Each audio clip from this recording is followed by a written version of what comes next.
if everyone listening realizes that the people around them that look different than they do, that do different jobs than they do, actually hold a lot of the values you hold as well, right? The things that matter most, we are still we the people. We really are. It just doesn't feel like it.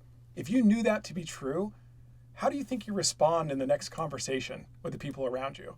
When you think the world's gone crazy, you think everybody else is on the other side, you tend to interpret every ambiguous interaction as a threat. So the first step is think about how you behave if we really are living in an era of collective illusions. Have you ever read so much so quickly that all of a sudden it feels like a fire hose? There are like so many things I want to discuss with you, and I scarcely know where to begin. So let's start with, hello again, nice to see you. You too. Thanks for having me. I think Chuck knows the story, but just to repeat it, I ran into Todd at a Stand Together event, and I had a speech to give. Todd was doing his thing, and we were just sitting kind of in a back room, sort of backstage, getting to know each other, and one of the main guys was in the room. And Todd and I started talking. We talked for about 40 minutes, and to the point where we were each late officially to get to wherever it was we were supposed to go.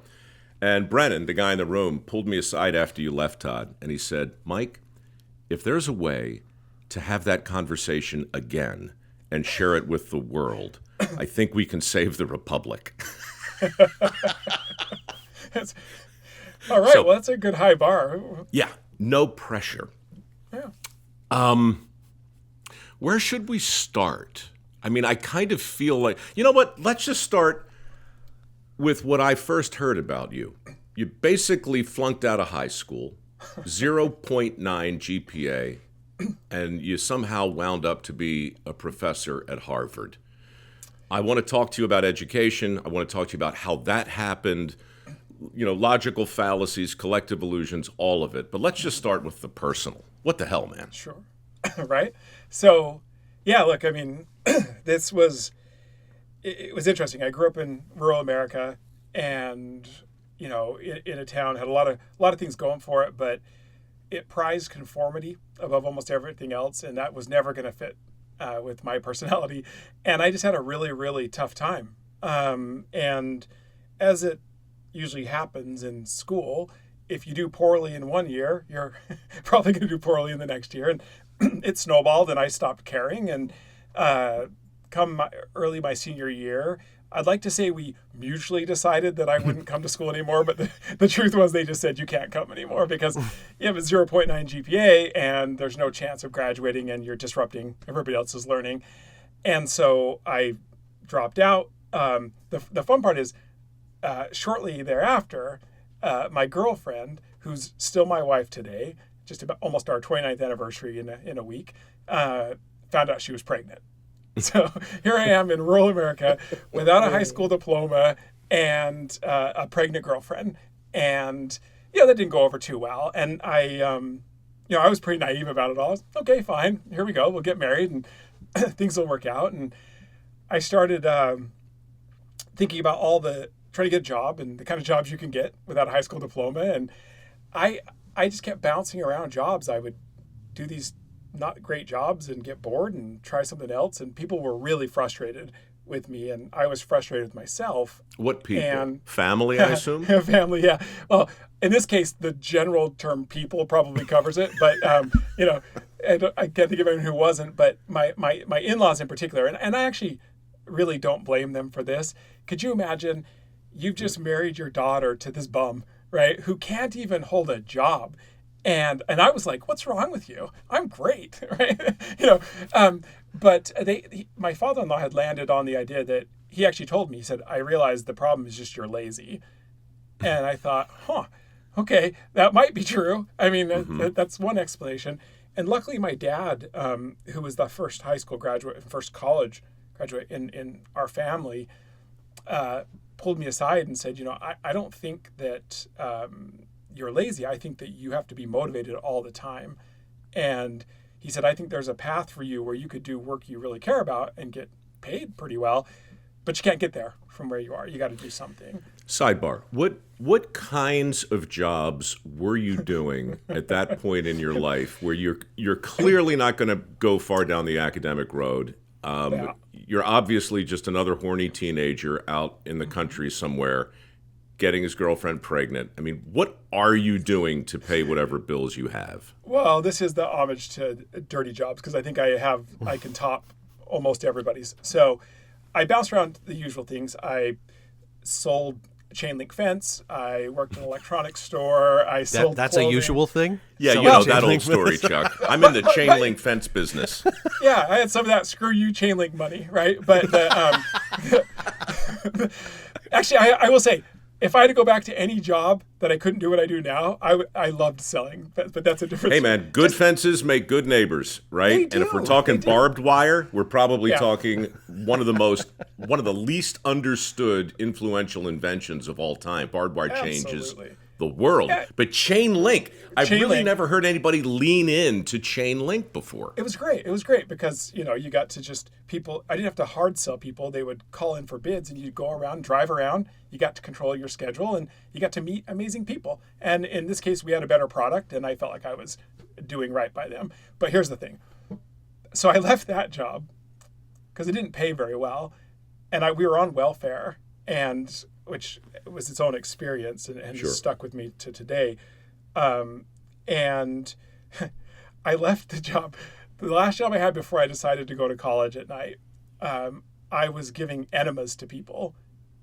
That was my job. And I went and got certified as a nurse assistant, and I was making $1 or so more an hour if I was willing to drive to people's homes and give them enemas.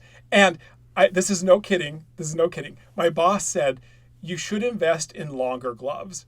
And I said, I don't know what you mean. And they said, the gloves that they supply you are not going to be long enough. And it only took me like half a day to realize how true her wisdom was. That's a lesson you learn quick, right? Oh, my goodness. And look, it's honest work, right? I'm glad somebody does it. But that was not something I was going to make a career out of.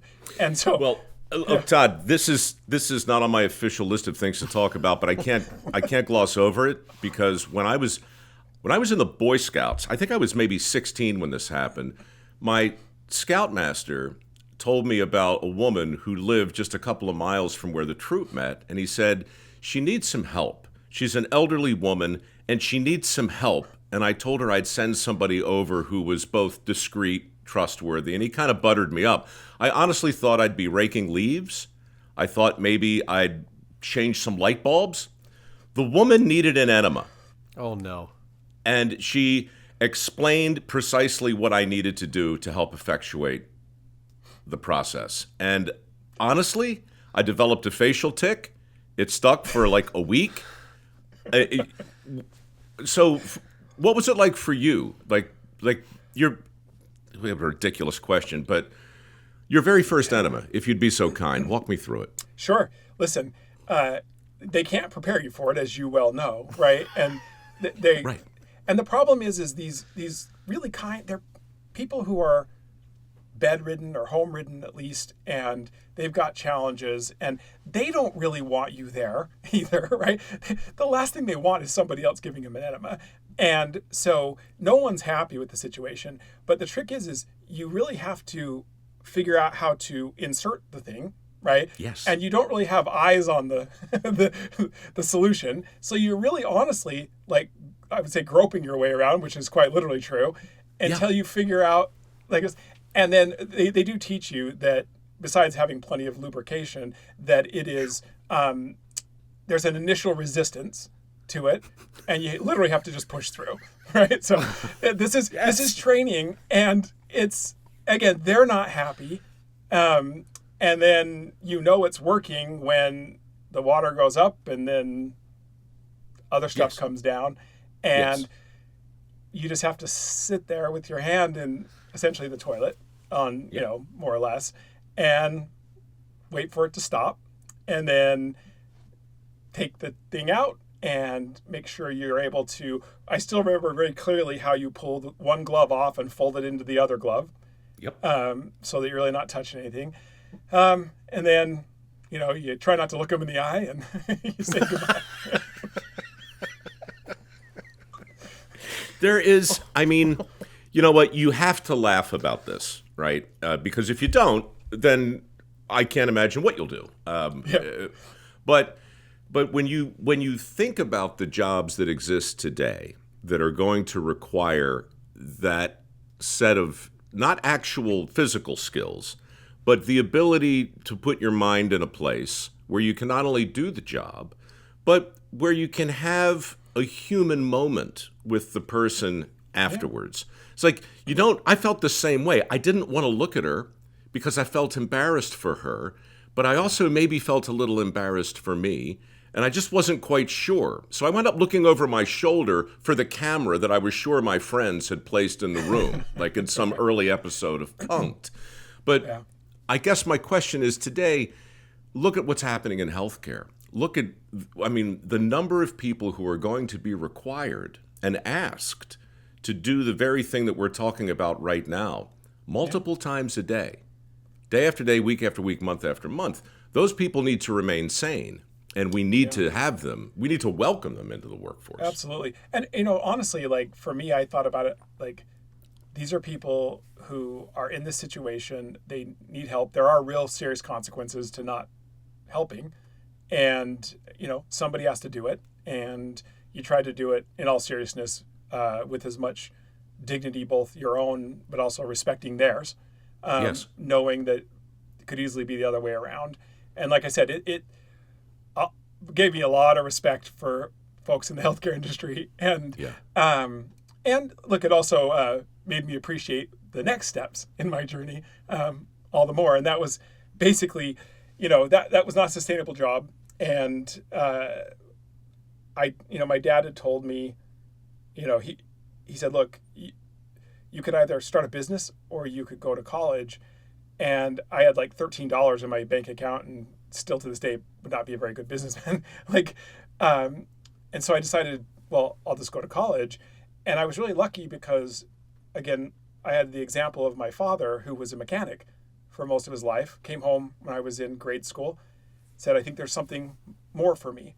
And he became a mechanical engineer, going to school at night, and spent a career inventing new airbags. And that was his job. Saved a lot of lives. And so I watched his journey change our life and life circumstances and thought, okay, I'm going to do that. So I got my GED and I went to Weber State University in Ogden, Utah. It was, go Wildcats. And we, first they would only let me take night classes off campus. It was open enrollment, so anyone can go. But they're like, but you can't come here, right? And it was funny, the very first class, first of all, I didn't know what I wanted to do. I just knew I had to do something. Especially I had 2 kids at that point. And there's something I'll tell you. It's one thing to screw up your own life, but for me, the animating idea was these kids didn't ask to be born. And I knew enough to know that my choices now had pretty profound consequences on the kind of lives that they were going to live.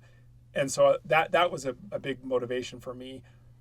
And so I went out of desperation, and, the first course I took, I did okay in. Next, I did okay in. I started learning a little bit about myself. I knew that just following the way everybody else did it wasn't going to work because it didn't work before.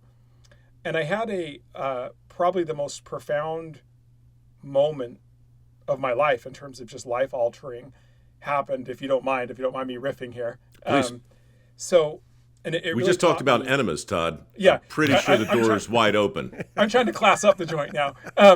So I'm sitting in a big auditorium in a history class, and with my buddy Steve. And this was a class I couldn't get out of, but I knew it wasn't good for me, big lecture hall. It just doesn't keep my attention. And as the class is ending, I complained to Steve. I said, this is just terrible. And he says, oh, no. This is nothing compared to what I've got myself into in the honors program. Now, for me, I thought honors was the same stuff, only more work, which seemed like a sucker's bet. Like, who would do that? No. He disabused me of that. He said, no. He's like, there are no lectures. They're just these small groups of like 10 to 12 people.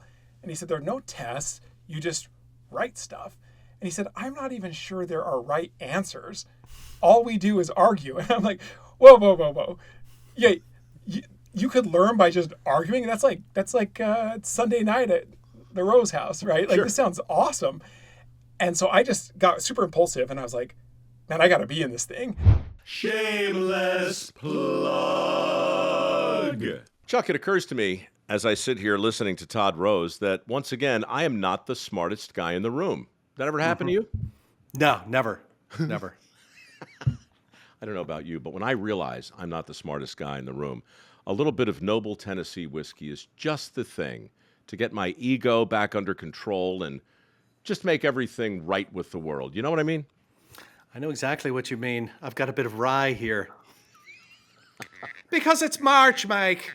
Indeed it is. St. Patty's Day is right around the corner. Noble Tennessee whiskey bears the name of me granddad, Carl Noble, to whom Dirty Jobs was dedicated and to whom the Micro Works Foundation was also dedicated. We've raised millions of dollars over the last few years with all kinds of different fundraisers, and this has been a big part of that. We're giving the money away this month over at microworks.org to help train the next generation of skilled workers. /scholarship to apply. microworks.org/scholarship.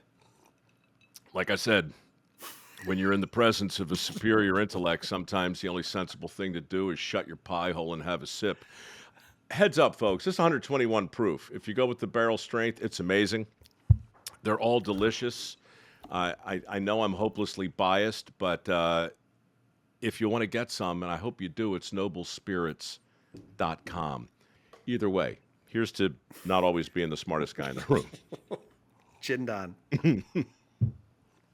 Soon may the noblemen come to bring a bottle for everyone. One day when the waiting is done, we'll take a drink and go. And so I skipped my next class. I go right up to the top of the hill. The honors program had its own floor in the library at the top of the hill, as it said. And I charge right in. And I go up to the secretary, a woman named Marilyn Diamond, who's my favorite person in the world. I said, I want to be in the honors program. And she said, well, that's great. Let's get you in to see the director. We're always looking for new people. I get right in. I go into his office and I start explaining to him, I want to be in the honors program. And he's excited and he's proud of what they've built. He said, well, I just have a couple of questions. Let's just get this application out of the way. He's like, what was your high school GPA? And this is no kidding. I said 0.9. And I tried to put like this, try not to make it a thing. And this is no kidding. His response was, what 0.9? As if I left off the most important number. 0.0. So then I'm like, Blutarsky. 0.9. And he just looks at me and he was really nice about it. He said, you can't be in the honors program.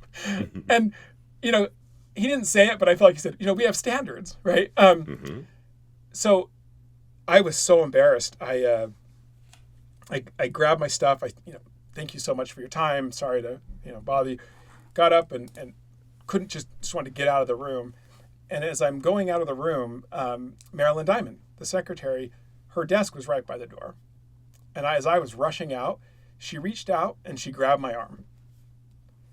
And she said, hey, look, I overheard the conversation. If you want this, don't take no for an answer. And I didn't know you could do that, right? And she said, just sit on the couch and don't leave until he lets you in. So I sat, and I'm more of a people pleaser. Like, I'm not someone who's just going to, to heck with everyone. I'm just going to sit here. But here I am sitting there. It felt like forever. It was probably only a few hours. He had come and gone a couple of times, kept looking at me funny. After quite a while, he finally sticks his head out. He says, Todd, come in here. He said, look, why do you want to be in the honors program? Because on paper, it doesn't make any sense. I don't get it. So I explained to him what I'd learned about myself in the year and a half I'd been on campus, and why I thought this was a perfect fit for me and my own individuality. And he decided to let me in on a provisional basis. I chose one course, and then if I did well, I could take another. And fast forward, I ended up graduating as the honor student of the year with a 3.97 GPA in psych, and on my way to Harvard for my doctorate. And I I tell that story for two reasons. One, it's pretty clear looking back for me that would inform a lot of my work on understanding individuality and human potential and the profound role of a good fit in that. Because I think we internalize, like, if it doesn't work in the standardized system, I must be dumb.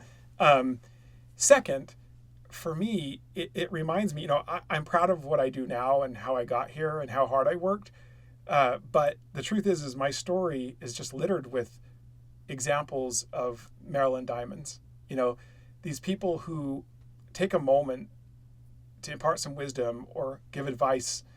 They intervene in your life, and it has these profound consequences. And I have to say, I was just back not too long ago at Weber State getting an award I was really proud of, as an alum. And I thought Marilyn was retiring.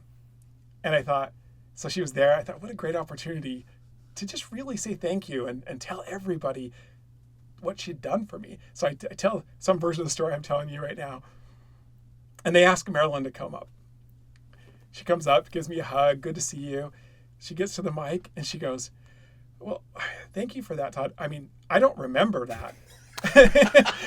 I thought she was saying that I was a liar, right? And I was like, no, but it happened. And she's like, I'm sure it happened. I just don't remember it. Yeah. And it turned out that everybody had a Marilyn story. Yeah. She was just that kind of person. And so I've never really forgot that like in life, like being able to live this kind of my version of the American dream, it's both equally my responsibility and also it matters the way we help each other.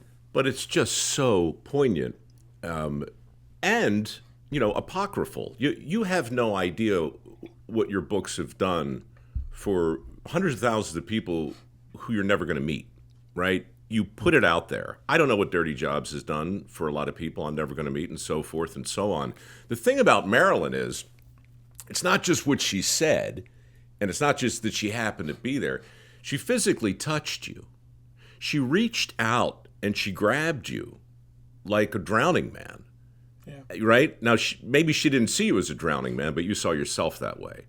And that's so interesting because that's the second time you've done that in this conversation. The first time you said, my kid saved me.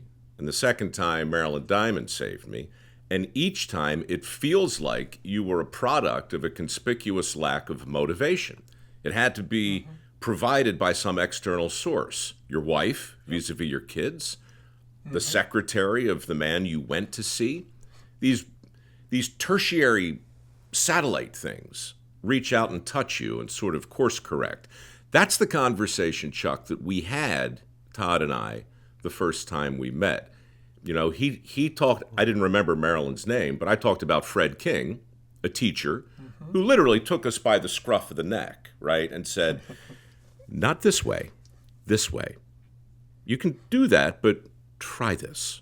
Sit on the couch for a couple hours, see what happens, and so forth and so on. So, I don't want to turn this completely into a, biographical retrospective, but it's important, I think, for people to know that you're 20 years old, you flunked out of high school, you got your girlfriend pregnant, you're selling chain link fences, you're giving enemas, right?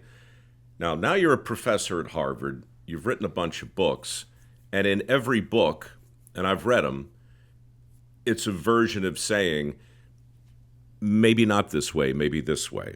Maybe that one-size-fits-all thing isn't really going to cut it. And not to paint with too broad a brush, but isn't that the big enemy in your life? Cookie cutter advice? That's it. And, at the end of the day, from my experience, we built these big industrial systems, and they bought us something in terms of efficiency and things like that. But I believe it cost us a lot in terms of we've standardized everything, including what it means to live a good life, what kind of jobs are valued, what we should aspire to, and then also how we do it.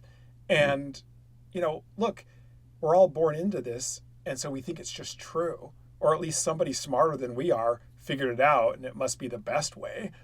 And so for me, as a scientist, it's been crystal clear that it's not true. In fact, it's just absolutely spectacularly wrong.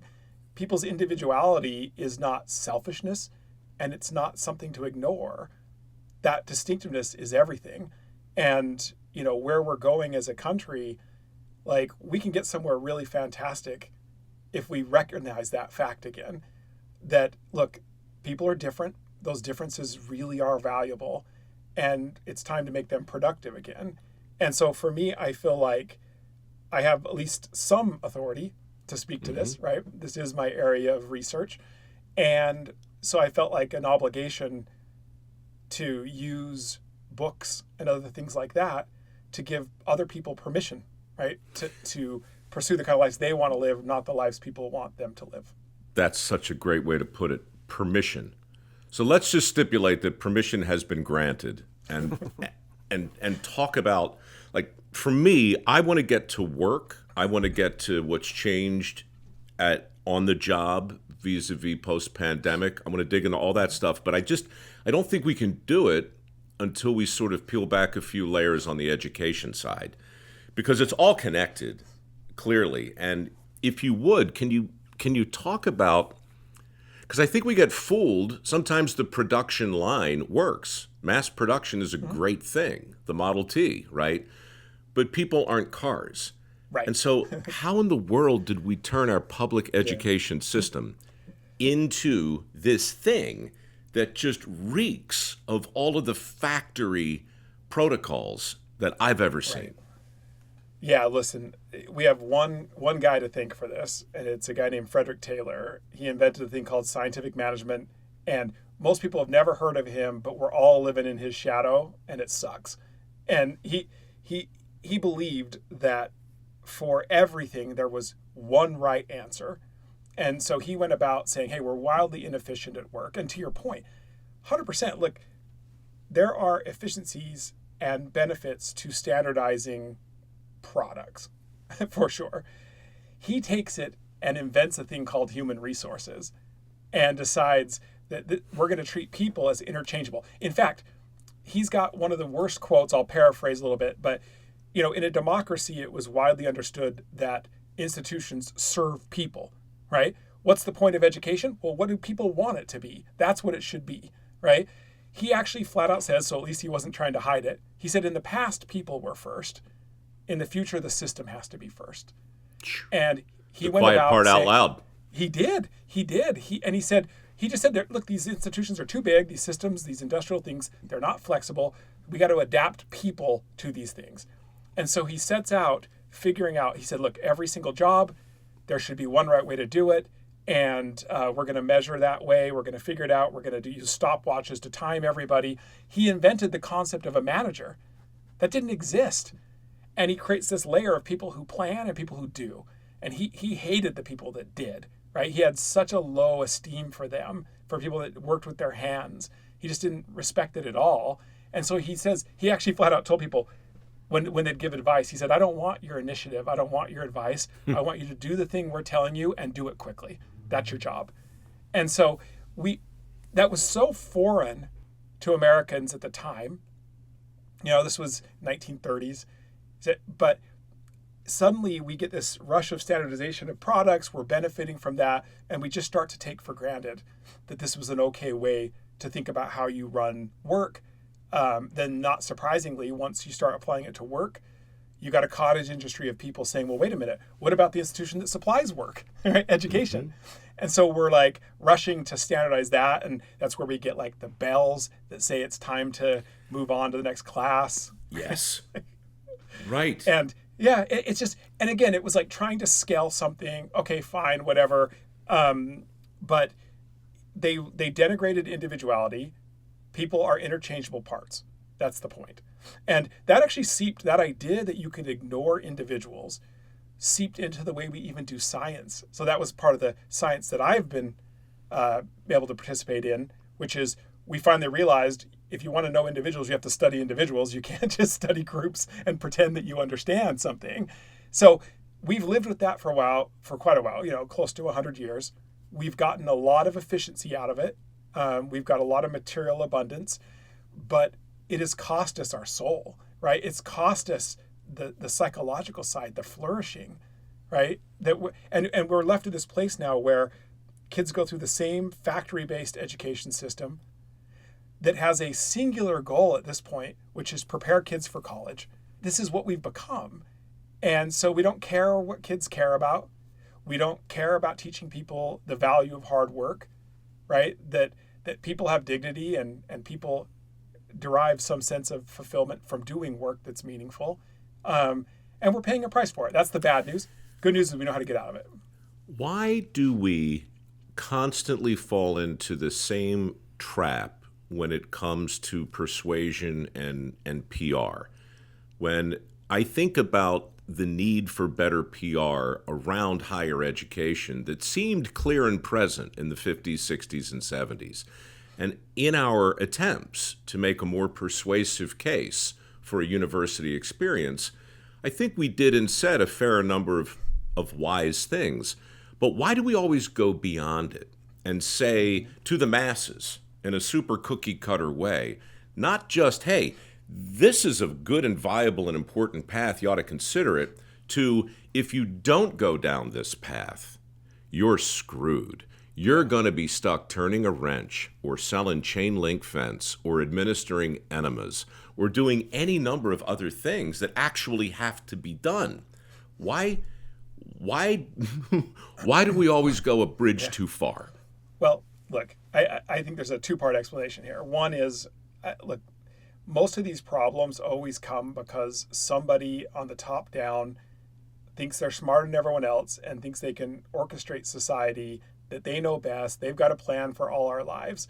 Okay, so they're like, look, and rightly, at the time you're talking about, there were plenty of jobs that required more education than people were getting. So it was a viable opportunity for some people, for sure. But to your point, okay, so let's say we need that. And we say, oh, I'm the boss. I understand what we need. How do I get people to hurry into those jobs? Well, if you just know anything about the human brain, we all have what's called the negativity bias. So no matter how good the upside is, like the negative is at a minimum like 3 times more powerful. So if I want to move a bunch of people into the college track who are thinking about being like plumbers and other things, and I think, oh, we already got enough plumbers, then I'm going to make this status quo, the plumbing, as undesirable as possible, right? I'm going to tell you all the bad stuff that's going to happen to you, and there's good stuff if you come over here. And I'm also going to make it look like, think about how all your peers will think about you, right? And we're going to just make the other things so unattractive and so risky and threatening, both physically and socially, that we'll move a lot more people that way. And we did. And then it becomes this sort of self-fulfilling prophecy where, where I grew up, we took a great pride in the fact that we worked with our hands.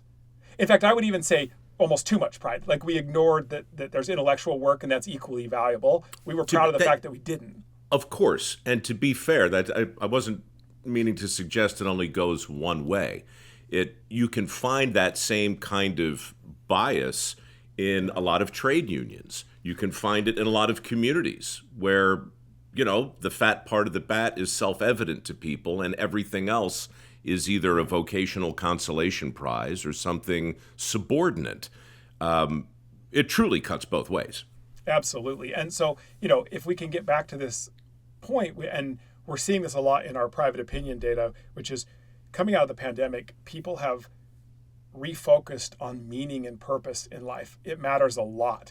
And you can derive a lot of meaning and purpose from the work you do. But what we see over and over again is the best predictor of whether you will find work meaningful is the extent to which two things. One, extent to which it fits with your individuality. That's an ideal, right? Great. Like you care about X, Y, and Z, go do that and do it well. The second thing is that you put your all into it. Because not every job has to be a perfect fit, but that doesn't mean you don't show up and give it your all. And the actual effort and commitment to any work that you do pays off in terms of greater sense of meaning and purpose. But isn't it interesting, Todd, that like the assumption is these things are baked in to us. And if we, the unexamined life, right? Kierkegaard, not worth living. So we have to look inside. We have to find that thing that's going to make us happy. I get all that. But I wonder, even in the context of this conversation, what were the proximate causes of your exit from the world you were in? It doesn't sound like they were internal. They were external.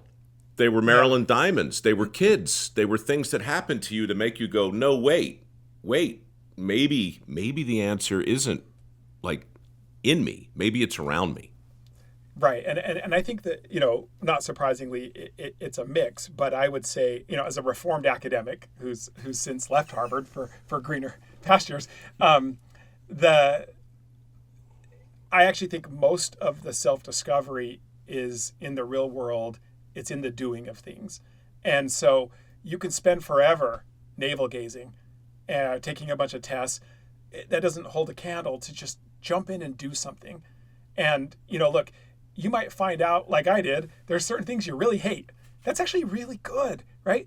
Do a good job at it. You learn about yourself based on what you like and don't like, and you work your way toward a better and better fit, right? It is one of the great lessons, and I'm probably projecting here, but I remember very clearly the moments in my life when I realized that just because you loved something doesn't mean you're not capable of sucking at it. And just because you're not particularly enamored of a thing doesn't mean you might not have a great facility for it. And so it seems like, if there's truth in that, then part of the role of a good educator must be to challenge every damn thing the kid thinks he or she believes, right? And just kind of coming at it through, look, your passion is important, but maybe you don't follow it. Maybe this thing that you believe you were put on the earth to do doesn't line up with your gifts, or vice versa. Right. Well, and I would say the great news, first of all, I agree with that.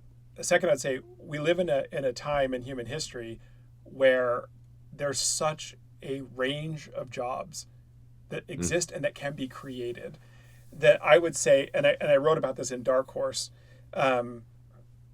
that I agree, passion is tricky, right? Because passion is a passion for something. And so if I chase that, first of all, that can end. I can be like, not passionate for it anymore, even just by accomplishing the thing. But second, it can be taken from me. And so if I'm like, I have a passion for football, which I do, like that has a shelf life, right? And so advising people to look a little deeper, which is your underlying motives, right? Not just passion. There are certain things that just motivate you. And if you can get in touch with those things through trial and error, there are so many combinations of jobs that can activate those motives, right? So I tried to lay that out in the book and how people do that, because I do think it matters. Like in an ideal scenario, what do we want? We want people doing work that they're good at and that they care about. And if you had both of those things, watch out, right? Because this is where it becomes truly mutually beneficial. People are deriving not only a paycheck, right? But they are getting personal fulfillment out of it. And when people are highly engaged like that, they tend to be more productive, more creative, more innovative. So we all benefit, right? So I still think the North Star is striving for that, where people are doing stuff that they're good at and care about. But that doesn't mean we all sit back and say, well, listen, I'm gonna wait for a management position because that's what I care about. No, get in the arena, start doing work, figure it out, and you'll be unbelievably surprised that the stuff that matters most to you in the long run, you had no idea about. None. When I Don't think the of, best managers come from the sorry, Mike.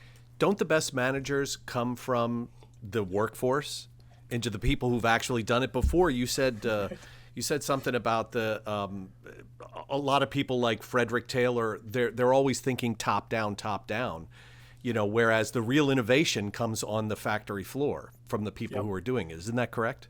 Absolutely. And in my first book, The End of Average, I profiled a bunch of companies who had done this really well, and include, like, say, Morningstar Tomato Company, which has no managers. It's this industrial tomato. It's like, I wrote about it. I still can't believe it works, because that's how indoctrinated we are into the Tayloristic kind of things. It's like, we don't need managers. You empower people to make decisions for themselves and hold them accountable to the people who are affected by their decisions, and you can get a really long way. Surprise, surprise, right? Taylor thought, no, we don't need it. We don't need you to have any experience. Management, he called it a science, right? Like scientific management. No, we're going to train him. By the way, not surprisingly, then off of scientific management, we created the business school, right? Harvard Business School came about with this, and Taylor lectured there, and it was all about, no, you don't need to do the work. There's other chumps that do the work. You're going to manage people. And Is so, it? I'm sorry, but is it, I mean, you kind of glossed over it before when you were talking about, some other entity at the top of the top-down approach. I mean, is it always some right? Like Frederick, is it always just like one person with a really bad idea, but who is either imbued with enough persuasive qualities or elevated to some position of authority so that the dictates and the mandates and the edicts start to flow? I mean, I'm thinking of like every fishing boat I've ever been on, every boat, in fact, has a captain. And without a captain, that boat is in terrible, terrible trouble. But if you have a captain, especially on a workboat, who didn't do his or her time on the deck, then you have a recipe for an unmitigated disaster. Why in the world would we think that metaphor doesn't hold up for every single job in this country? Right, because once you create an idea of a manager and you make it really fancy and you get paid better and you do the same thing we talked about earlier, Frederick Taylor just dismissed any manual labor. I mean, he gave it sort of like, oh no, you're important too. But then when he talked about the workers themselves, he literally talked about them as animals. It was unbelievable. Wow. But he's like, look, he literally said that the person, he was first doing, one of the first studies he did was on pig iron in Pennsylvania. And he said, listen, you need a manager because the person who's perfectly physiologically able to move pig iron was too stupid to understand these insights that I've come up with. He actually said this. And so he had this paternalistic view of everybody else. And I think this is where all the problems start, right? This idea that somehow you can abstract away from the work itself and dismiss experience and intuition that comes from that experience is, I think, 80% of our problem right now. And, we all have, I mean, it's the color of collars. It's the classic binary trap, blue or white. You must choose. Well, I mean, I say this all the time, but even on Let's Make a Deal, right? They had 3 doors, right? I mean, but somehow or another, we're living in this world now where it's this or that, good, bad, right, wrong, left, right, blue collar, white collar. He sounds like one of the true culprits for really putting that false choice in front of us. I don't really like to say there's bad people, but he was a bad guy. And what's really funny, here's my favorite part about Frederick Taylor, for people that don't know. So he had no problem bossing the hell out of everybody. I mean, like, don't say anything, just do what you're told. He wants the whole world running this way in this very hierarchical, standardized thing, and we should all be grateful. Except for every time someone tried to do that to him, he blew a gasket. Like, he was known for throwing fits when anyone tried to hem him in. So he's just a hypocrite. And, so we're living under that shadow. we're trying to get out from underneath it. It's antithetical to almost all of our values as a people historically. But look, habits are hard, right? Habits are hard to get rid of. And so I think this is one of the things we're living through right now is we know that this doesn't work. And we're just not used to what comes next. Wow. Well, everything in me wants to ask you what comes next right now. And I'm not going to do it because I know you don't have a crystal ball. But, Jesus, not to belabor this, but when you think about the sameness of a guy like Taylor, when you think about the degree to which conformity and binary choices, are applied and inform everything he does, and then you look at things today, any kind of cookie cutter advice, no matter how well intended, is it fair to say there's always going to be some kind of a backlash, and that we really have no idea how profound that backlash will be, but it could lead to things like, all kinds of reforms on the positive side and revolutions on the not so positive side? Yeah, look, I think we're living in a time like, so we, so we'll talk about this later, but we have more what we call private opinion data on the American public than probably anybody. So we think we have a good understanding of where people are at right now. The thing I can tell you for sure is it's the end of compliance culture. Like, Yes. and that's not just a center right thing, it's a center left. People are done being told what to do. Now, that can be unbelievably constructive if we actually lean into it and think about it as self-determination, right? People wanting more control over their own lives. If the powers that be try to grasp onto this unearned authority that they've taken over our lives, this is not going to end well, because you are not putting that toothpaste back in the tube. And so we're seeing it right now manifesting in kind of destructive ways. But like this kind of idea that we've just lost faith in each other and trust in each other, particularly our benevolent overlords, right? And I agree. Look, some of them are just, some of them really do have good intention, and those are the worst ones, right? Because you can justify all kinds of things when you truly believe that you have everybody's best interest in mind, right? Yeah. So when I hear that someone's got a plan for my life, that's the scariest thing I've ever heard. There is, I mean, I think we used the word permission before, and there's a time in everybody's life where your parents genuinely have permission to say things like, because I said so, or go to your room, right? I mean, we all go through that period. We're not, as grown-ups, we're not in that period. But we will still give a certain amount of permission, because we do believe our overlords are benevolent, and we do believe that there are times when we have to come together for the good of polite society to adhere to some kind of benchmark, some kind of standard.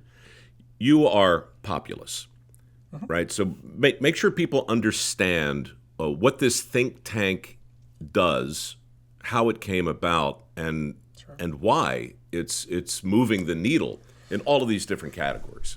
Yeah. So first of all, my favorite thing, if you can ever tell people exactly what I do, I'm failing, because I like the eclectic. But my kids always just tell their friends to check the Wikipedia page if they want to know, which is great. That's a good answer. Well, okay, so I was at Harvard for a long time. Love the people, but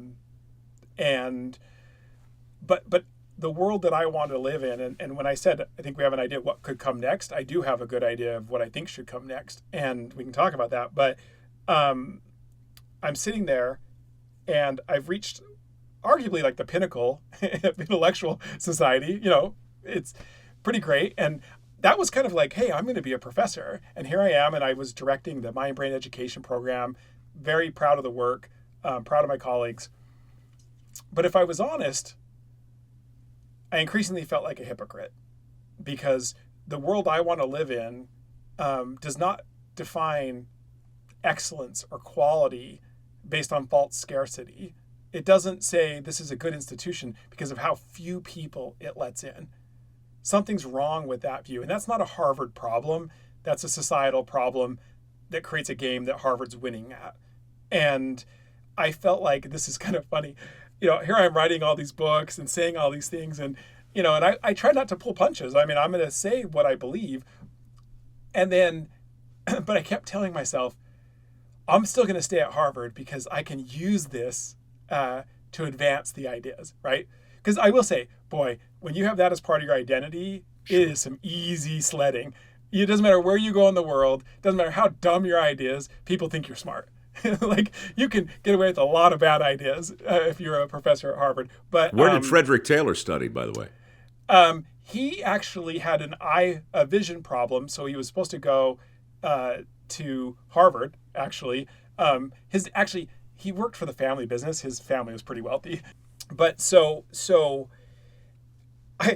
I felt like I was increasingly justifying for my own benefit this thing, and it started bothering me. But so my colleague, Parisa Rohani, who's fantastic, we were at Harvard, we had this lab, and we thought, you know what?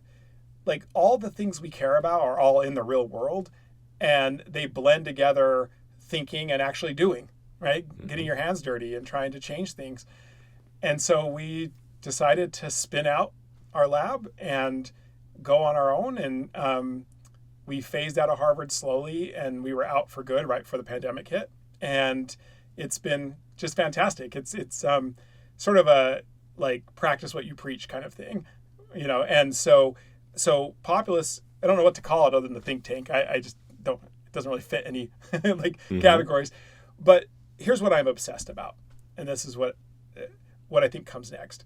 The industrial paradigm that we've used to get to where we are over the last 100 years clearly doesn't work. It clearly no longer has the support of the people. So the ideas we're comfortable with don't work, but the ideas that work, we're not really familiar with yet. And so we exist to try to help shift this whole thing to a different worldview about what's really possible in a free society. And it's this in a nutshell. And this is my one, again, I'm a reformed academic, so this is my one wonky answer. We behave in society as if the world's zero sum right now.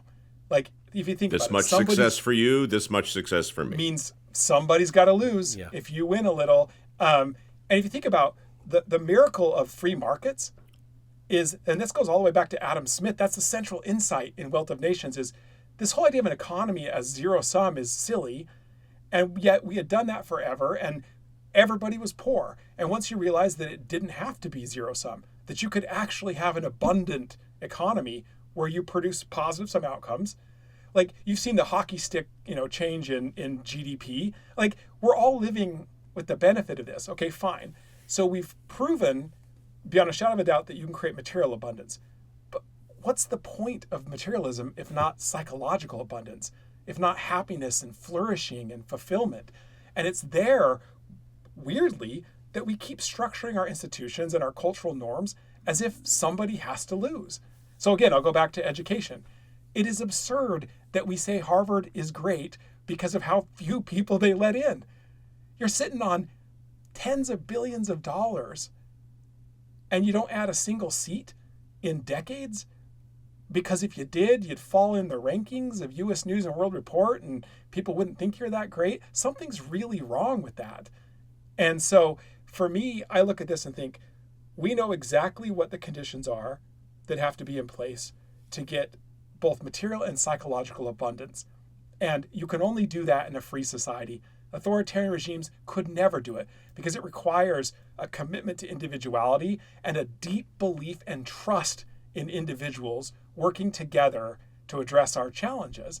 That's not possible in those top-down societies, but we can do that here.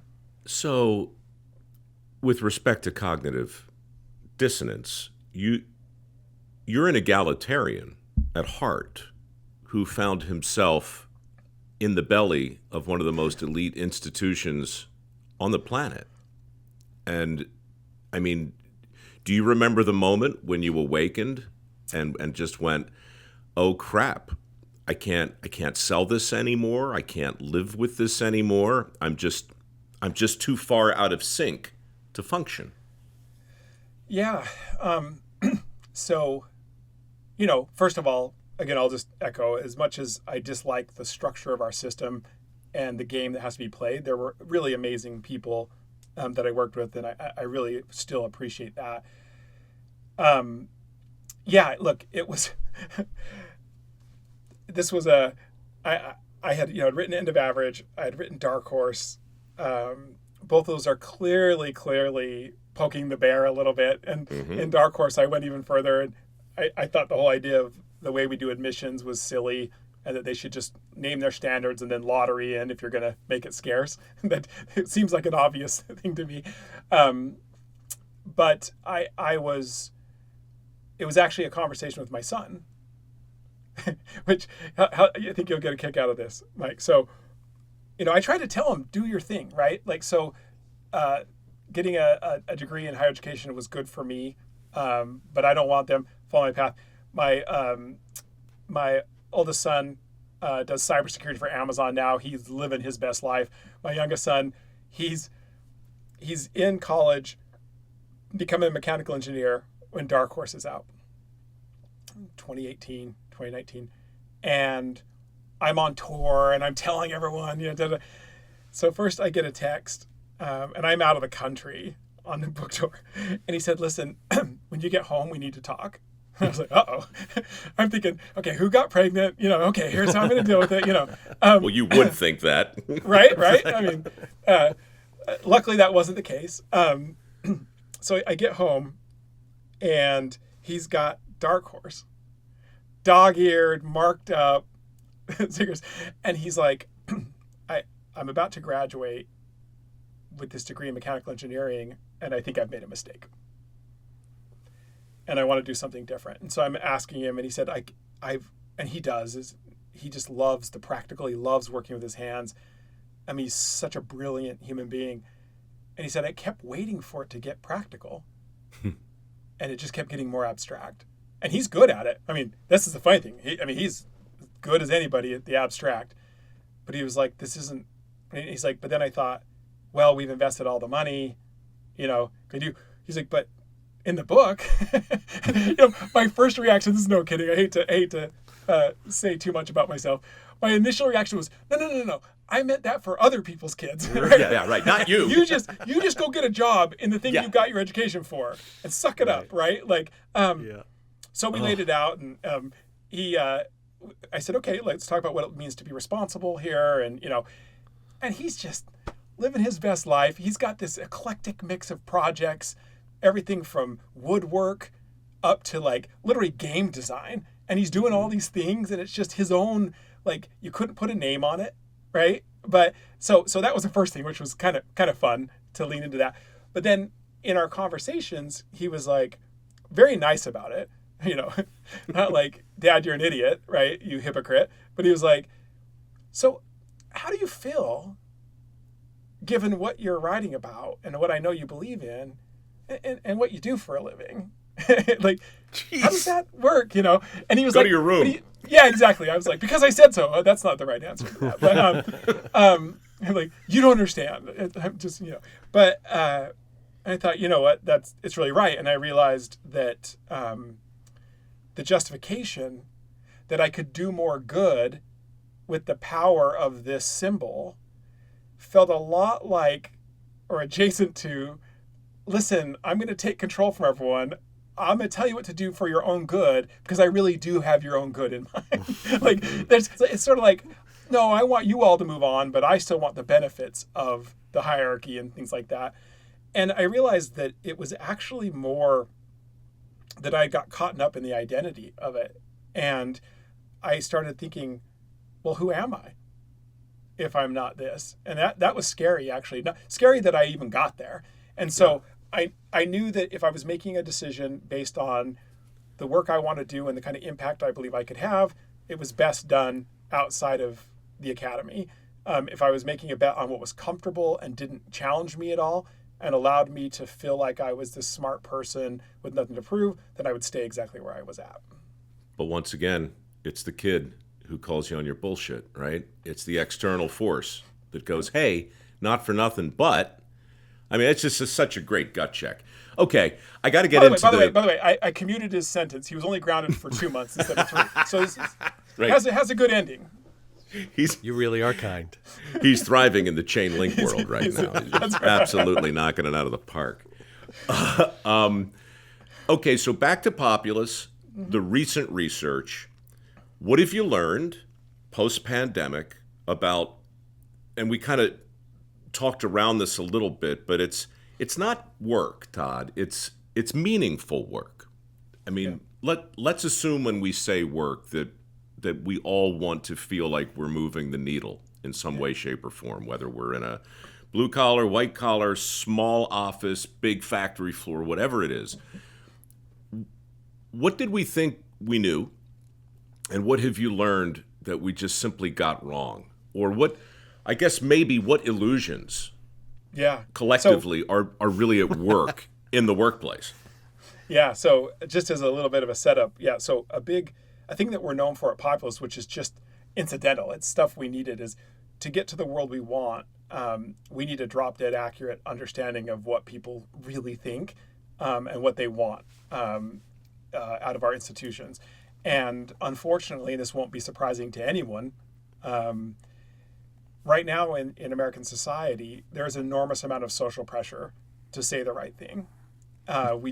We are not tolerating dissent. We're not even tolerating pluralism in our ideas. It's a battle to control society by a very vocal fringe. So we realized that actually we couldn't trust traditional ways of polling and things like that. I mean, they're good. It's good polling. It's just if some people aren't telling the truth, it doesn't matter how good your methods are. And so we ended up dusting off a bunch of methods that we didn't invent, but knew from research did a good job. They're just more expensive and time consuming, getting around things like social pressure and stuff like that, and historically are good at being very accurate. And so we've deployed that for the last 4 years on a whole bunch of topics that matter to us. So we looked at what people mean by a successful life, which is fascinating. We've done it on our aspirations for the country. Like, what do we want to be as Americans? Where do we want to go? And then we do this when we look at all our key institutions. With respect to work, what's the most fascinating thing is that we're looking at what people's trade-off priorities are for the jobs they do, right? And you would have imagined a lot of the typical stuff like a prestigious title, getting paid the most out of people, like working for a big name company, all these things, which historically have actually been markers of success and people have actually prioritized. Those things have plummeted. And what we're looking at now is what people want. Not surprisingly, they want to get paid okay, right? People need to be able to make enough money to live. They want benefits, those traditional things. But what has risen now is this pursuit of meaning and purpose at work, the ability to actually show up as themselves. Like, actually, this is what people do. And this idea that we want to be respected in the work that we do, which is kind of sad if you think about it. That should be table stakes, right? That shouldn't be something that we have to aspire to.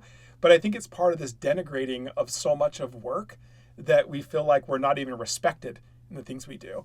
But here's what's really fascinating. So in this work on work, we also measured people's life satisfaction and wanted to know if there was any relationship between how they do at work and how they feel about life. And here's what we found.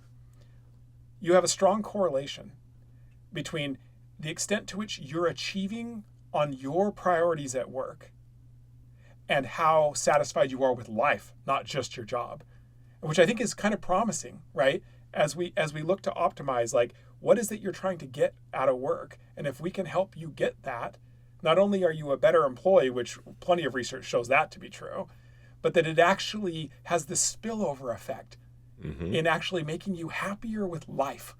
And what's really important about that is we know from other research that the higher levels of life satisfaction you have, the happier you are, that actually spreads to people around you for free.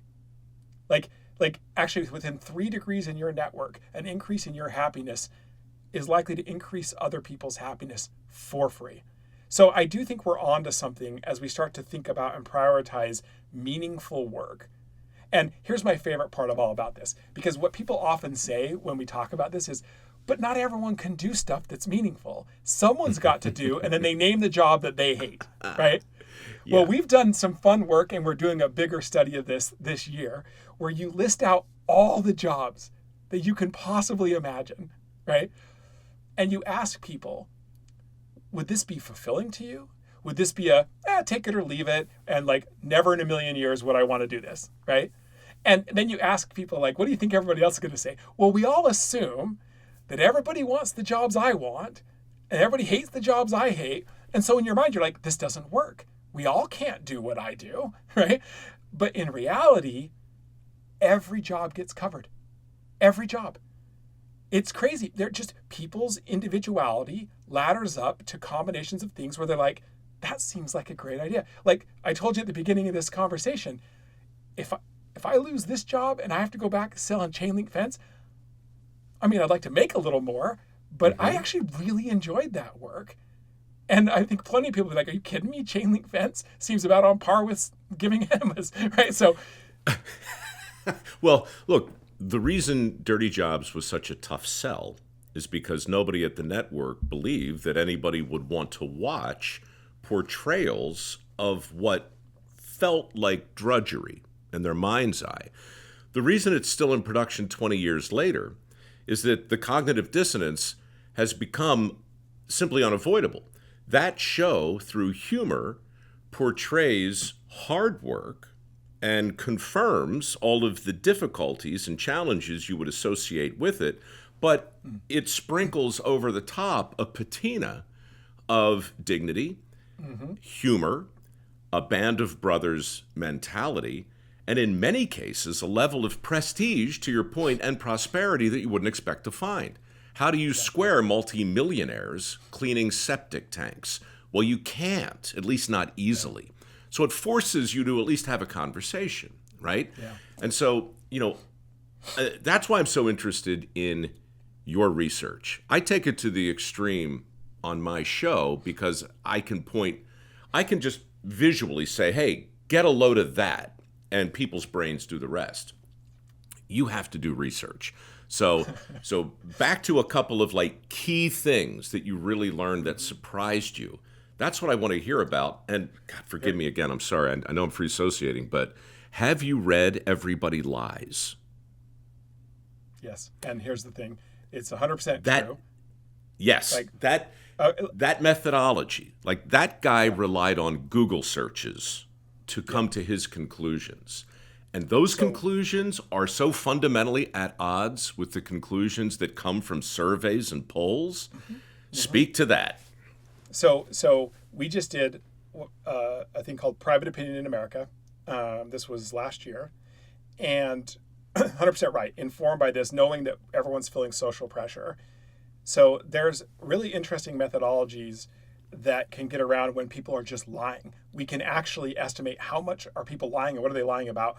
And it's the same methods like the IRS uses to figure out who cheats on their taxes. Because the only people who are saying yes to that in public are people who are in jail or don't mind going to jail, right? So the method is, I'll skip, I can tell you more about it, but it's very good. It's proven to get at private views, especially for things people want to tell you but don't think they can. So we actually deployed that, and it's on our website, and looked at 25 very sensitive issues in society today, things that we knew there was some social pressure around. Deployed these methods and to look at private views versus what the same people are saying publicly, right? And here's the crazy thing, no kidding. It's really worth reading the report, people. Everybody's lying. Everybody. Every single demographic, no matter how you cut the data, is lying about multiple issues. They're just lying about different issues. And the thing that's very terrifying about this, right, that is how does a free society function when we can't even be honest with each other about the things that matter to us most? Now, by the way, a vocal fringe really benefits from this, right? And it drives what we call collective illusions, you kind of mentioned earlier, which is the last book I just wrote, which is this weird phenomenon where Todd, I'm sorry, but I gotta tell you, man, it's important. It's a really good book. I liked your first two a lot, and the truth is, End of Average probably has more to do with my own foundation. And we should say, full disclosure, our foundations, our efforts are supported by the same organization, Stand Together. Absolutely. And this bottom-up approach, this commitment to openness, and some kind of transparency, man, how do we get there? And again, I don't want to get bogged down in the weeds with the methodology, but I'm just so interested in how you get at the truth to determine that things like prestige, no one really cares, but everybody thinks everybody cares except them, but everybody's wrong. Yeah. So let's do a little wonky methods thing that you can edit out later. So in the one where everybody's lying, so there's different methods we use, right? The one that's asking with trade-offs, it's really clever. All we do is say for education, there's 57 things education could focus on, outcomes, processes, rather than just asking you, right? Do you want college prep to be important? We actually put it in, the method's called conjoint. It's the same method Apple uses to decide what combination of features and price in an iPhone. Because if I say, do you want an OLED screen? Everyone's going to say yes, but that's not the right question. The question is, what are you willing to trade off for it, right? Mm-hmm. Because you want that, but you want $200 higher price point, or do you want more memory? So we deployed that methodology for issues of social, like public opinion. And what's really great about it is you can't game it. So instead of asking you point blank, let's use education. We'll take those 57 attributes.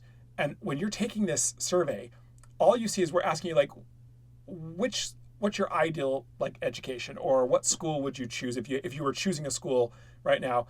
And what you do is, here's school A, and it randomly grabs 5 or 6 attributes from the pool, versus school B, 5 or 6 different attributes, and that's all you see. And you're like, well, this one focuses on mastery learning, but this one actually prepares kids for careers that they care about.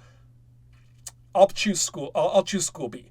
Okay, great. Then you do it again and again and again until you've essentially compared every attribute against every other attribute, right? So sometimes, like the idea of prestige, when we did it with success, oh, I want to be famous or whatever. Well, you know that's not the right answer. But sometimes being famous as an attribute will be in there with like being a generous person, having a family, and sometimes it'll be in there with being wealthy. So it's like you can't just game it, right? You have to start picking. And then what it gives us is I would be able to get the Mike profile for you of your trade-off priorities for these things. And then what we do is we, at the same time you're answering it, we say, okay, well, what do you think most people would say? So we can build up what they think other people think. Okay, That's the one for like trade-off priorities for like institutions and stuff like that. When we're flat out lying, we have to use a method called item count technique, or list experiment is another term for it. And it works like this. There's these sensitive items like, abortion should be illegal or whatever. Okay.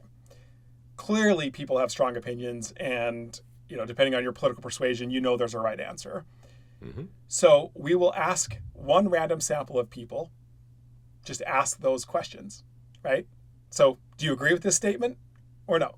So you get what people will say out loud.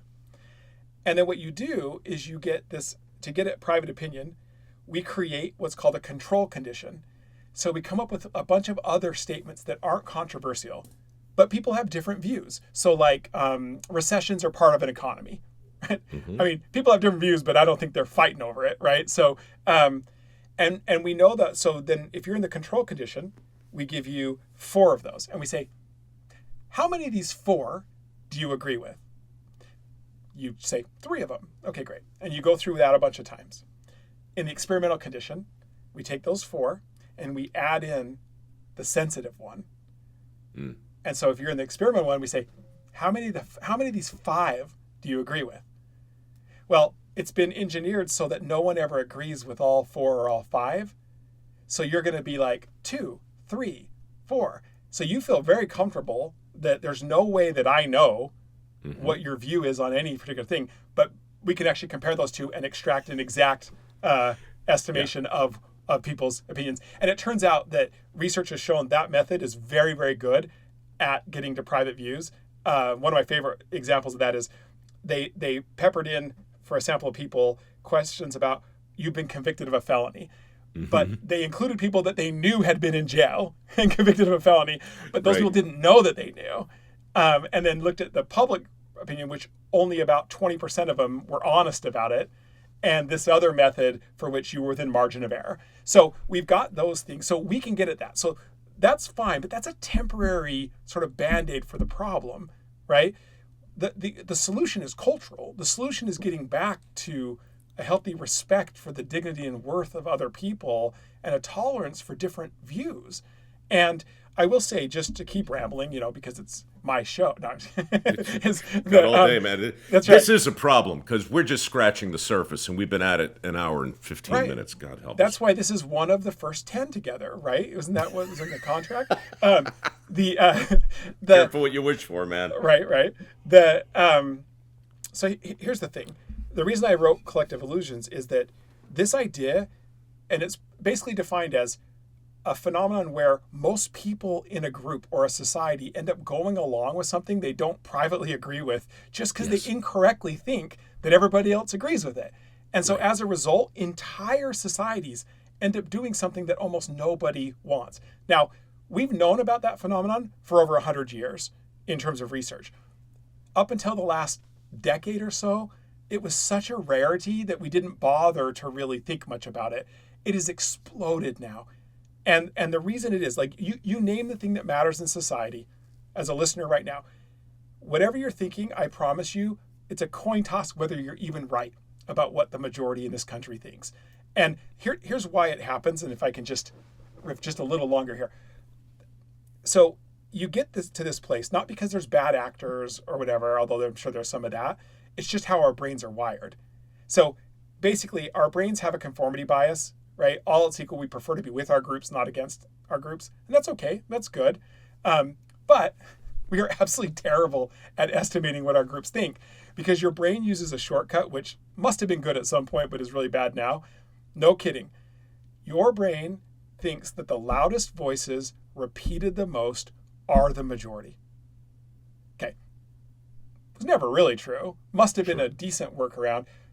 Put yourself now in an age of social media. You can sort of see the problem, right? Like, if only 10% of people hold a view, but you think it's 80%, your brain is going to be like, that's the majority. And unless I'm willing to go against my group, I'm going to say nothing, right? I'm going to self-silence, or I'm just going to literally say what you want me to say so I don't get kicked out of the club.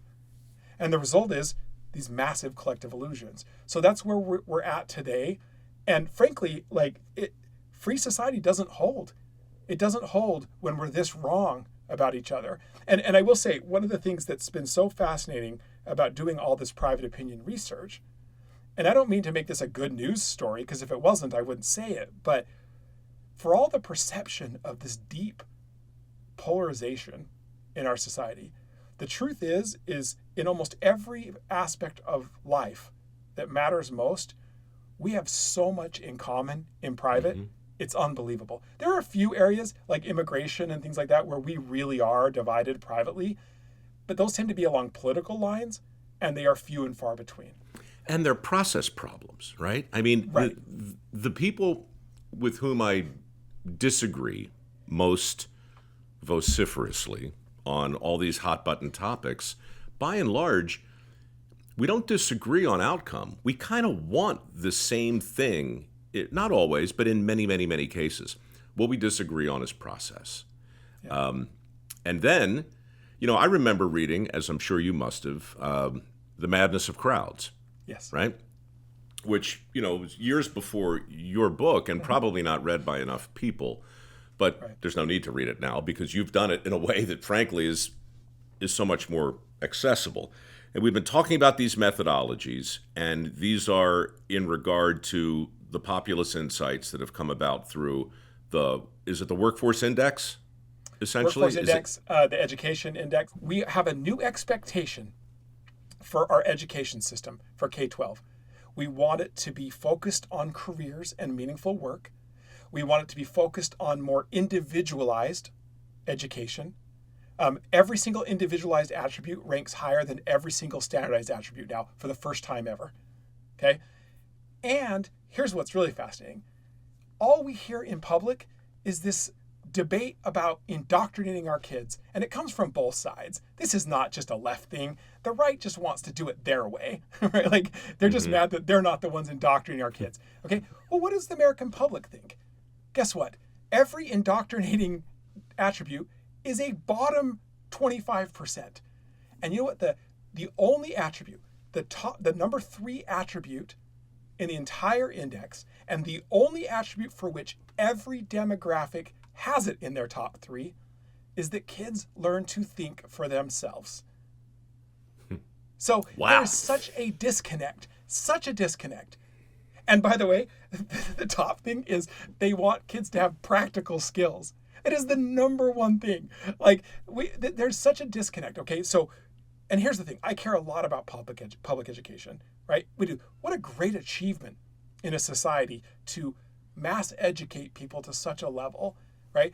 But we are at risk of losing public support for this because it is no longer about doing better. It's about doing different. And if you don't recognize that fact, that we have to transform this institution and force it to deliver on the priorities and outcomes that the American public wants, not the ones that our benevolent overlords want us to want. If we figure that out and realize that we are together on that, we can transform this thing tomorrow. And if we don't, if we keep realizing that we're the only ones, we think, oh, no, nobody, everybody still wants college prep or bust, the system will stay as it is, and people will flee, and the only people left will be poor kids like me growing up, right, who couldn't afford a different option. So for me, there's a lot at stake here, and people listening, just look, you're probably one of those people who are like, yeah, that's exactly what I want. You need to realize you are not alone. This is what we, the people, want. And the more that we are vocal about it, the more we can shatter these illusions and lead the kind of change that we want and deserve as a people. Part of the reason I wanted you on here, Todd, is selfish. I love it when the headlines catch up to my shows and make them relevant in ways that no one thought they were going to be. But I especially love it when the science catches up to my bullcrap claims and I can suddenly point to something and say, hey, look at that. I mean, I've been beating this drum for 15 years. And there's a title to another interesting book that I bet you haven't read. It's a religious book. It's written by a guy named Josh McDowell, and it's called The Evidence Demands a Verdict. I have actually read it. You're kidding me. Nope. Well, And of course you have. You've read everything. 100% correct, right? The evidence demands a verdict. You were in the middle of an enema, I'm sure, selling fences and said, hey, chapter 5. But look, that's what this is. That's more of a post-enema book, I have to be honest. This is, The enema demands a verdict. There's our title, Chuck. No, it's like, this research is really important to me because it's founded on methodologies that it doesn't matter if people lie instinctively or intuitively or reflexively. It doesn't matter. You've gotten past that to the truth in the way that this other book, Everybody Lies, did. I just thought using Google searches as, a body of work was just so much more interesting. This is that on steroids. The evidence is out. Anybody can go read it right now. And I mean, it's important, dude, because if people don't feel like they're alone in their convictions around the idea that shop class should be back in high schools and that our workforce can't be divided against itself, it's two sides of the same coin. All of this just makes so much sense, and it's so gratifying to be able to now direct people to a place, which is populist.com, and they follow the links, and then they'll be smart, and the scales will be lifted from their eyes, like, what's his name on the road to Tarsus. That's right. And, now you're onto something. And by the way, it's populist.org, but we did finally get populist.com. I just got to have our IT people forward it. So eventually that'll work. You got to get all that stuff covered. Because studies show people are stupid, Todd. They're not going to be able to. In private and in public, right? But they think everybody else is smart. They think everybody else is smart. When obviously only Harvard professors are smart. But obviously. But you're onto something, which is the dirty secret for all of Populist's work is we're just doing cleanup for micro. Like, it's just like, what were you saying 15 years ago? Let's just go bolster that. It's been a good career move for us. Well, look, I mean, final question. I want to be respectful. Geez, what, hour and a half? I swore Chuck, I told Chuck we were going to keep it to an hour, and he just laughed, and he said, not with Todd, no way, no how. I want you to tell me if I'm part of the solution or part of the problem with this, because I'm really not sure. There were videos going around, and there still are. They're everywhere. There are people making videos of themselves at various Silicon Valley companies, and it's like a day in the life at my job. And it's just filled with things that make a lot of people just shake their head and go, how is this even possible, right? Meditation booths, aromatherapy candles, bonsai gardens, they can walk around. Like, just nothing that looks like work seems to be happening. And so I shared some links to these videos, and then next to them I posted some links to some recent dirty jobs, just to say, look, in a world where people are trying to figure out the definition of a good job, and we're looking for examples of what work is, okay, if you're going to look at that, at least look at this. Did I make it worse? Am I perpetuating a collective illusion, or am I just trying to keep the conversation lively on the Facebooks? I was really hoping I was going to get a slap your wrist, so maybe we'll have to try other examples. In this case, you're spot on, and here's why. So there's a massive collective illusion right now in the Workforce Priorities Index we found, which is all the stuff you named, all the goodies, all the free food and swag and meditation booths and stuff like this. all of those fall in the bottom, the worst, lowest priorities you could possibly have for the kind of work you want to do. However, Thank God. However, massive collective illusion. We think everybody cares about these things, right? So you show more examples of that, and people are like, young people are like, yeah, this is definitely what we all care about, right? Because look, we keep seeing it, and it starts to warp what it is they pursue, right? Because if we all want to belong, it's like, okay, just like if we think success is about being famous, even if we don't care about it, which is definitely true, we're like, well, how do I show people I'm successful? Well, I'm gonna try to be famous, and then they'll see me as successful. So the same thing here. We start to advocate for things that we don't really want. And unless you see some counter programming, right? Unless you see Yes. some alternatives. And I think this is why, for me, selfishly, the reason I wrote the book Collective Illusions is nobody knows about that phenomenon. So if you don't even know that it's possible that you can't trust your brain to tell you what most people think, Yes. why would you think you're wrong? Right? So I'm hoping that by people understanding that phenomenon, they can stop and say, you know what? There's no more point anymore to just blindly going along with what I think everybody thinks, because I'm probably wrong. And so if that's true, if its odds are I'm wrong to begin with, then conforming to that belief is not even doing what the group wants me to do. So in effect, I'm more likely to destroy the very group that matters to me. And It's so just- I just wanted to say that underneath all of this is such a recurring theme of humility, right? I mean, we're also told to trust our gut constantly. And I look at the occasions when I have, and I say, okay, look at you. You were right there. You were right there. And I conveniently forget about all the ones I was wrong about, right? There's just so much humility in this. And in terms of the group dynamic, and now I'm talking to guys, in my generation who are getting cranky and starting to feel like, you know what, this whole Gen Z thing, it's starting to rot us from the inside out. And if we have an entire population of people who actually value these one-dimensional, incredibly superfluous, irrelevant things, God, we must be doomed. But what the research is saying is it only feels that way because everybody thinks that's what everybody is doing. Yes. And when you drill down, Gen Z doesn't want this shit. They don't want it. They want meaningful work. They want to move the needle. They want to make a difference. They are lying about just about everything. It's unbelievable because, again, this is a generation that was born and raised on our social technologies, right? The ability to amplify a vocal fringe without us understanding what that does to us and how our brains process that. They're the first to live through that completely. So it's not surprising that they are the most susceptible to these illusions right now.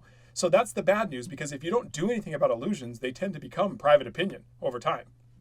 And then reality. Yes, so we've got to deal with them.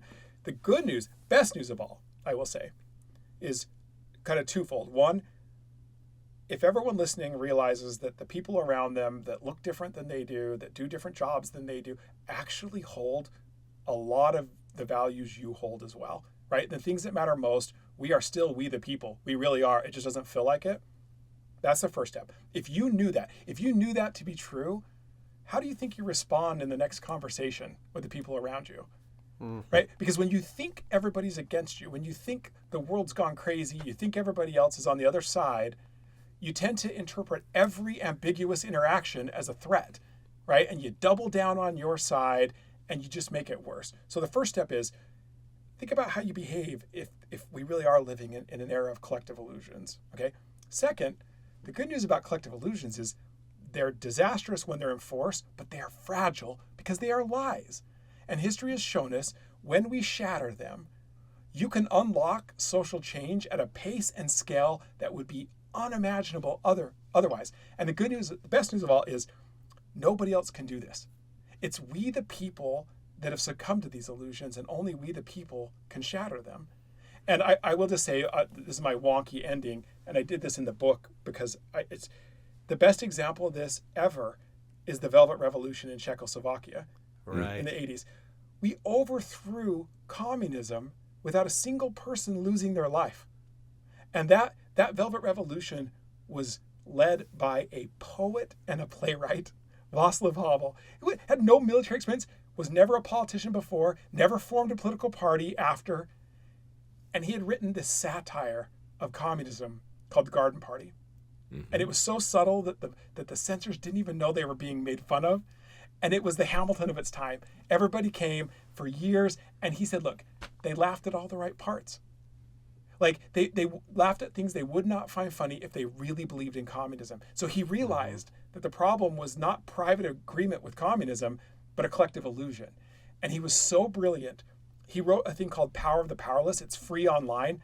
If you've never read it, it is unbelievable. 80 pages. It'll sound like that he's speaking to us today. He realizes that the future is not military. It's not force. It's not even persuasion. It's social proof. It is getting people comfortable with having personal responsibility and authenticity again. So he builds this whole approach called small works, just getting them back to the habit of being congruent as a human being. He was made fun of. He was mocked mercilessly of like, this is so naive. Nope, you got to intervene. Okay, so even he doesn't realize what he's unleashed, because a few months before the first like student revolts went on that would unlock it all, he's interviewed in an international magazine, and he says, listen, I believe in the revolution. I'm in it for the long haul, but I don't think I'll live to see the end, right? It just takes time. 3 months later, he was the first democratically elected president of a free Czechoslovakia. Right. So the moral of the story is not that change can happen, but it can happen like that. And I mean, not to bookend it prematurely, but if there's a like a Frederick Taylor, the idea that if you walk it back, if you walk a bad idea back, you really can almost find its progenitor. Yeah. And if you walk a courageous truth forward, you can almost find the kid in the crowd in Hans Christian Andersen's story saying, hey, is it just me, or is that emperor naked? Yeah. And once that happens, right, whether it's Havel, whether it's a fictitious kid in a parade, you know, boy, it's extraordinary how the rest of us fall in line. It is. And the thing is here's my promise. And promises, especially about the future, are scary, but this is what I'll stake my reputation on. Given what we know about our commonality, despite our differences in the American public, and given what we know about the massive illusions at the heart of almost every social problem we face right now, and given what we know about the fragility of those illusions, we can get somewhere unbelievably remarkable in America in a hurry. And all it takes, as simple as this sounds, is for everyone listening not to write their congressperson, not to protest, but to speak up in their neighborhoods, with their families, in their churches, respectfully, humbly. You might not be right. Just because you have an opinion doesn't mean you're right. But you owe it to your fellow citizens to respectfully give your opinion, right? If you do that, if you take that small act of courage, you'll be part of something that history will look back on as ushering in an incredible new era of American prosperity, not just materially, but psychologically. That's what's available to us right now. It feels like the days are dark. They're not. They're not. And we have a role to play. The single most hopeful thing ever said on this podcast, and since you put it in the context of a promise, I'll leave our listeners with Robert Service's timeless observation: a promise made is a debt unpaid. And I'm in yours, Todd. Thank you for being so generous with your time. Populist.org is where you'll find the latest research confirming all that is optimistic and hopeful in these troubled times. Can't recommend enough Dark Horse, End of Average, and in my own biased view, Chuck, tell me if you disagree, but Collective Illusions is a book, and if it's not at the top of your reading list, then your list is crap. It should be, and you can get all of those books, you can find all of those books at toddrose.com. And I just want to say that you said a word earlier that I wanted you to unpack more, but you do it so brilliantly in your book, and that is congruent. And like sort of what I thought you were going to say is what we all can do is to live congruent lives. And you kind of, You kind of said that by speaking up. It's like by actually espousing the things we actually believe, we will live a congruent life and change the collective illusion. In fact, his book is dedicated to the most congruent person you know. And who is that? My co-founder, Parisa Rohani, which I aspire to be as congruent as she is. I'm still too much of a people pleaser. I still get pulled in, but don't know anybody better at just saying what they think and respectfully doing so than she does. Well, here's to Marilyn Diamond. May we all have one in our lives. And Todd, I will see you at the next Stand Together event, unless you come back on here next week to pick up where we left off, because people are going to demand it. Thank you again for your time. Thank you. If you like what you heard, And even if you don't, Won't you please, pretty please subscribe. Well, I hate to beg and I hate to plead, but please, pretty freaking please, please subscribe.